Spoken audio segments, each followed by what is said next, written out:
Hello mesdames, nizeye ko mumeze neza.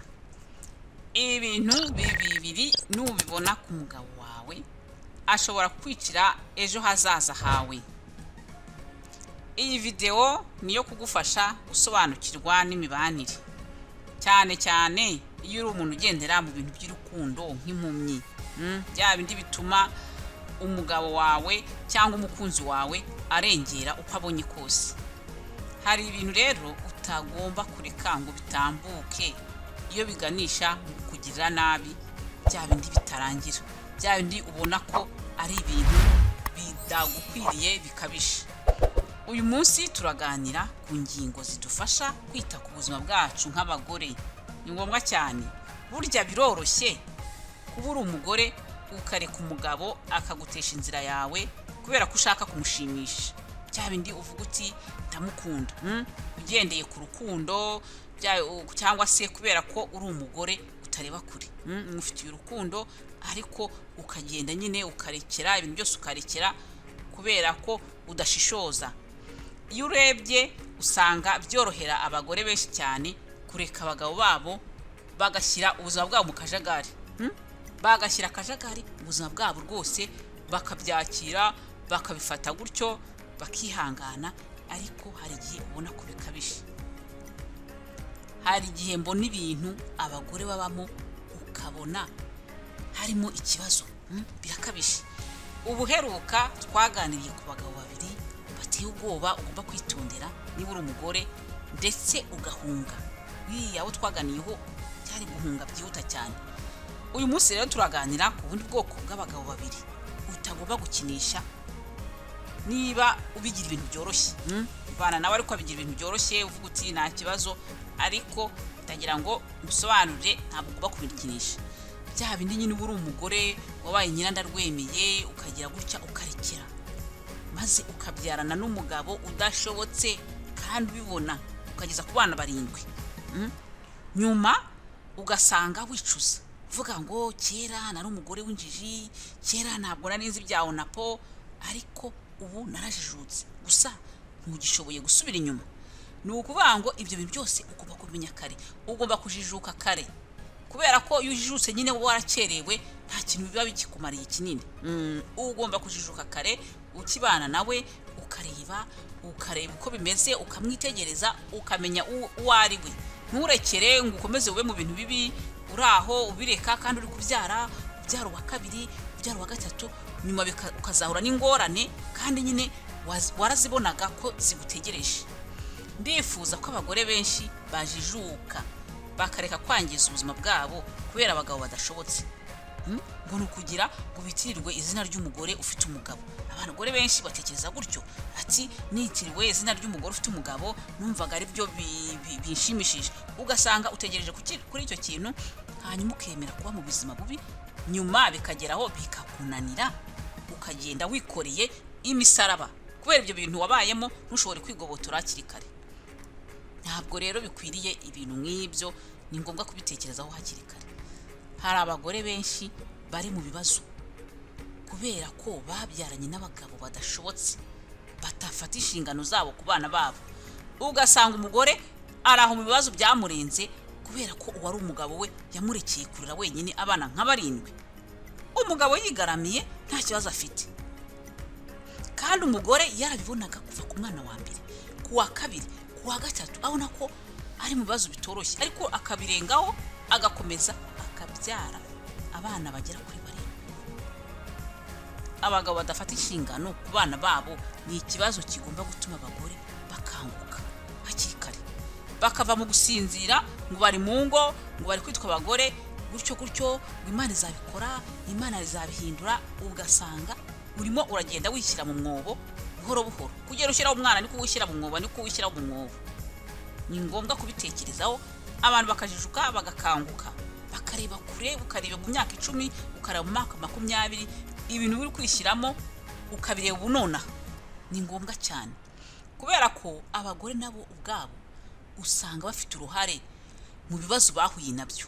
Ibintu byinshi urebye usanga uruhare barufite, ariko we nibabona urwo ruhare, we harimo abashobora kubibona bati nabaye narajijwe, hari ibyo ntamenye, ariko abenshi usanga bari gutunga urutoki mugenzi wabo ariko ntibarebe uruhare rwabo, anavuga ati ibi narabiretse kandi agomba kugira icyo nkora. Mperutse kumva umugore wabyaranye n'umugabo abana bagera kuri 7, ubu aba mu bibazo bya bindi, afata abana 2 b'impangazi akabatandukanya, abacumbikishiriza mu ngo 2 zitandukanye kugira ngo bashobore kwiga, kugira ngo ashobore kuba, kubera ubukene bwaramuzambije.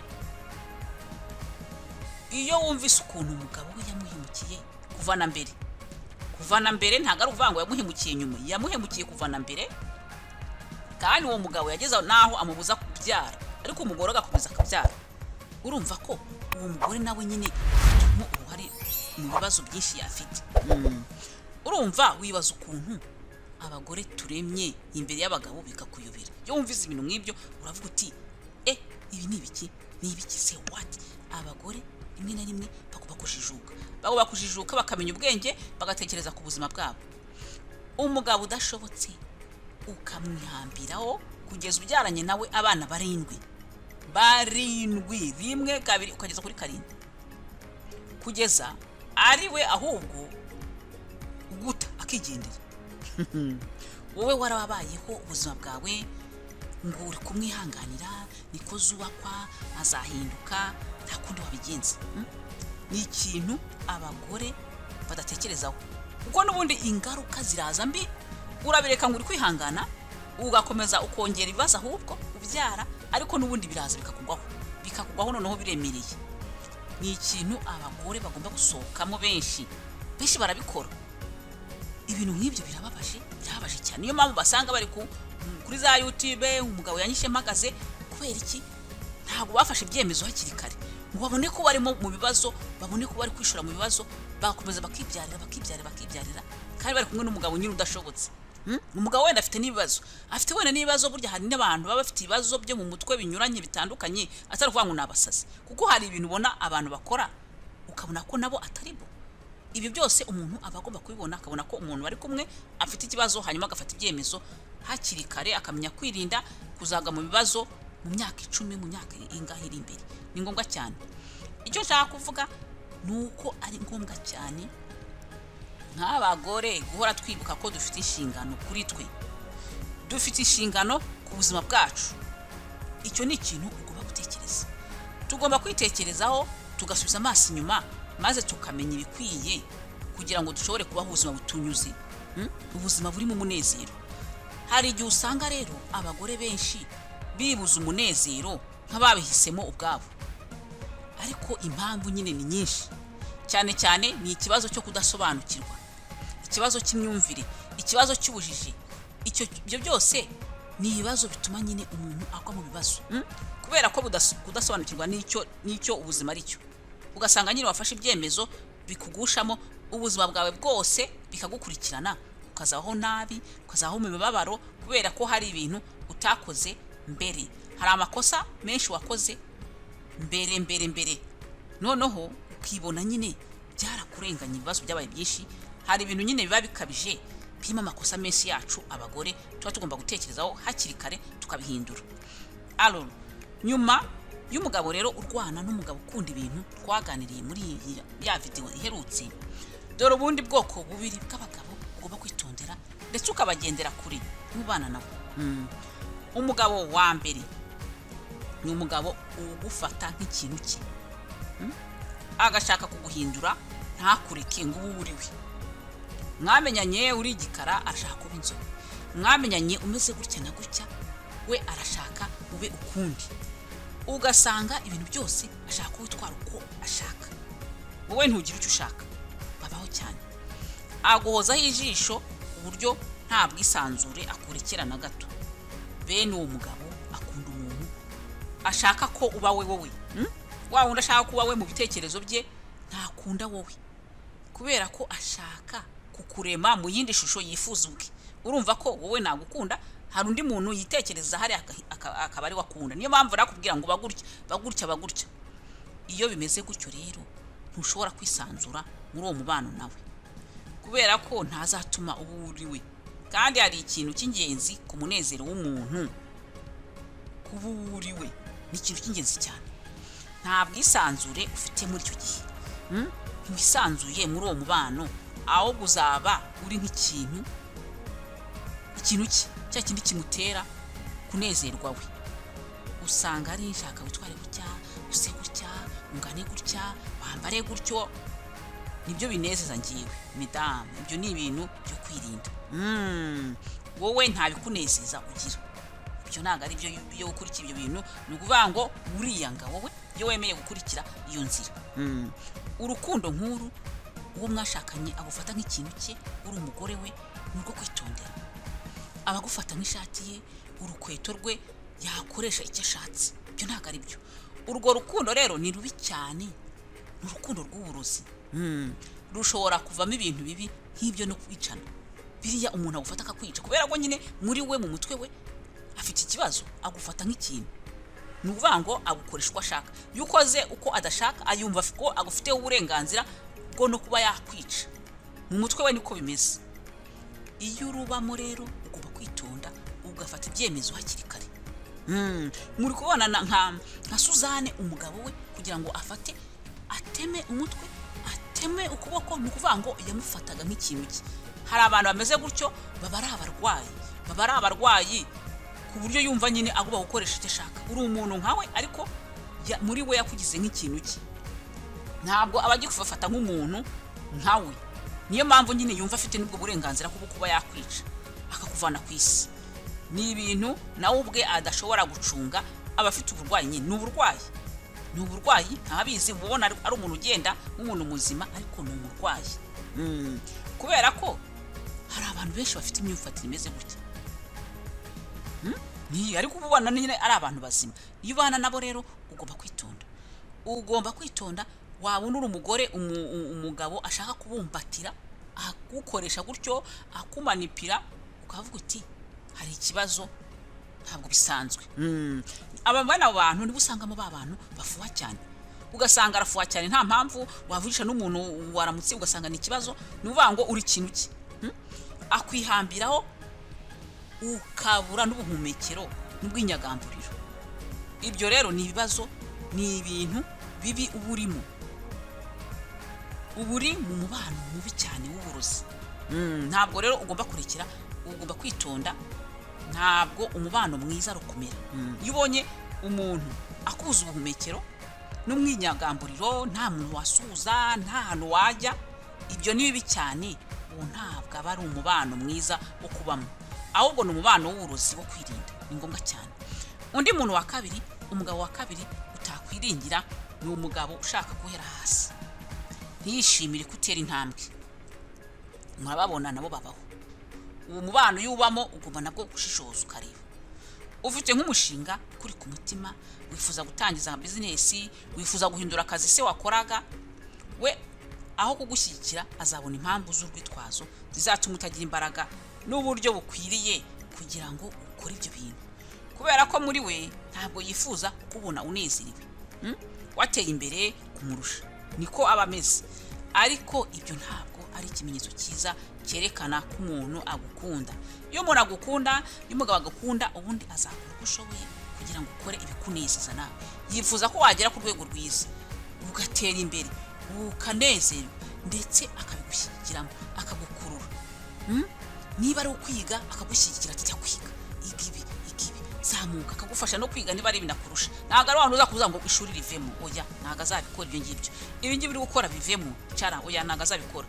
Niba rero ubana n'umuntu ugukurura akujyana hasi, bishobora kuba ikimenyetso cyerekana ko mudashobora kugerana kure. Azahora agusubiza hasi, kandi agusubiza hasi kugira ngo ntiwisanzure. Ntabwo azakureka ngo wisanzure. Kandi umuntu mu buzima akeneye kwisanzura, akeneye kuba umuntu. Ni ibintu byangwa cyane. Hari abagabo bamwe babuza n'abagore babo no gushaka akazi, bakabategeka kuguma mu ngo kugira ngo badasohoka. Ariko iyo ni imitekerereze idakwiye. Iyo ubona kubuza kugira ngo udasohoka, ntujye ku kazi, kandi ubona nyine ako kazi ari ngombwa ugakeneye, wenda ubona mubana mu buzima butari meze neza, ati guma aho ngaho mu rugo, sishaka gusohoka, ibyo ni ikibazo. Kumenya ko hari ikibazo. Iyo uri umugore uba muri ubwo buzima, ugomba kwiritekerezaho ukareba uwo mubano wanyu ukurikije uko mubana n'uko mubaho, mukareba, kubera ko nanone hari igihe mwabihitamo nk'umugabo n'umugore mushaka kubihitamo nanone mwabyumvikanyeho kubera izindi nyungu mubifitemo, ariko ibyo aba ari ibintu nyine nawe ubona ko ari ibintu bizima mwabyumvikanyeho, ubana n'umugabo mwiza, mwabigiyeho mwagizeho ikiganiro, ubona ko wenda uraguma mu rugo kubera wenda abana ushaka kwitaho, kubera hari ibindi bintu ukora, cyangwa se mufite n'ubuzima bwiza bwo kubaho, aho birumvikana. Niyo mpamvu umugabo we nk'uwo nguwo we uwo nta kibazo mwabyumvikanyeho, ubona nyine ko nawe bigufitiye akamaro, hari ibintu muri gukorera hamwe, muri baramuteye imbere. Ariko bya bindi umugabo aturuka hariya ngo ujya gukora guma hano mu rugo, aho ngabo ugomba kureba niba nta kibazo kirimo. Niyo mpamvu nyine no mu gushakana ugomba kwitonda, ukitonda mu guhitamo neza uwo mwashakanye n'uwo mushakana, kubera ko hari abagabo beza nabo barahari, ugomba kugerageza ugahitamo umuntu mwiza. Wagwa ku muntu mubi nabwo ugafata icyemezo, ntiwihambire ku umuntu ubona ko adashobotse. Ni ngombwa cyane abagore bagerageze gushishoza, bave mu mubano ubahabangamiye, mubano bagirira nabi. Benshi ba mu mibano imibi, ugasanga nyuma y'igihe byaratinze bati twapfuye duhagaze. Ibyo ni ikibazo gikomeye, baba bagomba gufata icyemezo hakiri kare. Mwabyumvise rero mesdames, muba abanyembaraga, mwumve ko ari ngombwa gushobora kuba abo muri bo, mukamererwa neza mu rushako mubamo. Ntabwo urushako ruvuga imibabaro, ntabwo ruvuga agahinda katarangira no kubuzwa umunezero wawe. Mujye mubiharanira, mukanguke nk'abagore, mwimenye, umenye onapo. Ibya onapo ni ngombwa cyane, kubera ko abagore benshi ntibabizi, babisobanukirwa bitinze, bakabona nta kintu banabikosoraho. Utabisobanukiwe usobanuze, ni ngombwa cyane, kubera ko iyo muhuye n'ibibazo mufite inshingano ku bana benshi, ibibazo biba insobe, abagabo babataye musigiye mwenyine. Icyo ni ikibazo gikomeye, ugomba gusobanukirwa n'umugore w'umugore, ukamenya ibya onapo, ukamenya ibyo kuringaniza imbyaro, ukiyitaho, ukimenya. Ni ngombwa cyane. Murakoze rero, mukomeze mwiyiteho, naho utaha ku yindi video ya Lady Jane, bakunda cyane. Bye bye.